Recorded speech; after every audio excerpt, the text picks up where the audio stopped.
industry for 30 strong years. We'd like to welcome you to our 19th, 19th SOLIDWORKS Innovation Day event.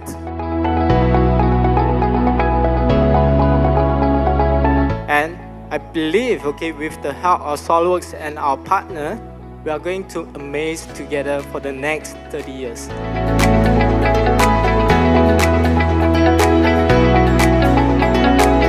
From local engines to modern electric public transport system, we're able to contribute world-class designs that benefit industries and communities across the Philippines.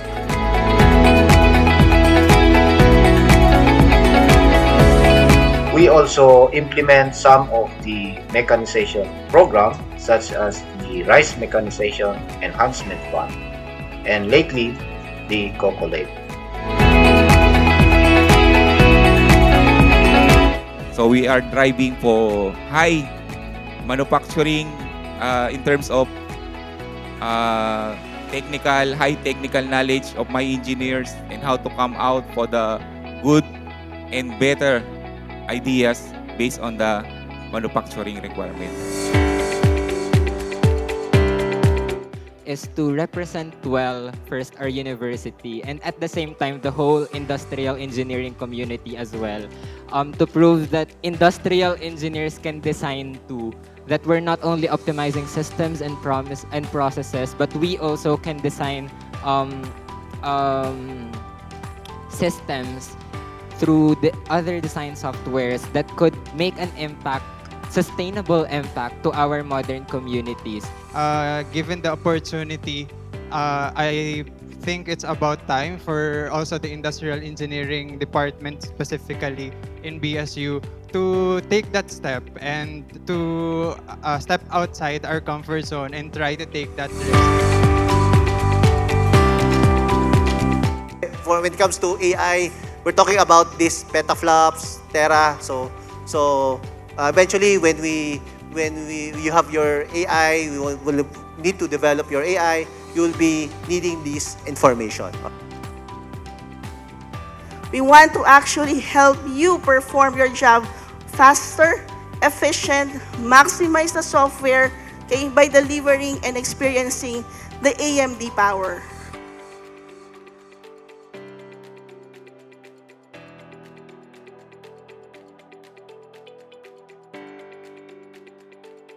So our main goal for this presentation is to show you how the team will collaborate and create one of its remaining design requirement.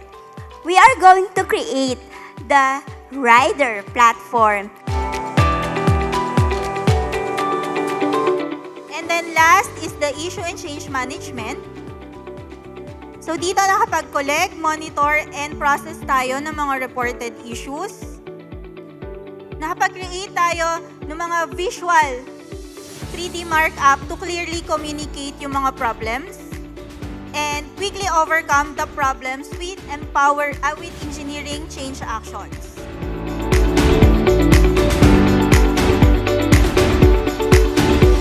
Dito you can graphically select yung mga parts needed mo. And then later on, save mo siya as filter view. For example dyan, select ka ng mga components or sub-assembly. And then later on, save mo siya as filter view. Para kapag kailangan mong hanapin yung sinave mo na yon, no need na ilo-load mo yung buong assembly. Okay? You can take advantage of the integrated end-to-end product innovation. So you can have a digital continuity from the requirements to the delivery, physics simulation, driven design exploration. First of all, congratulations to all three teams.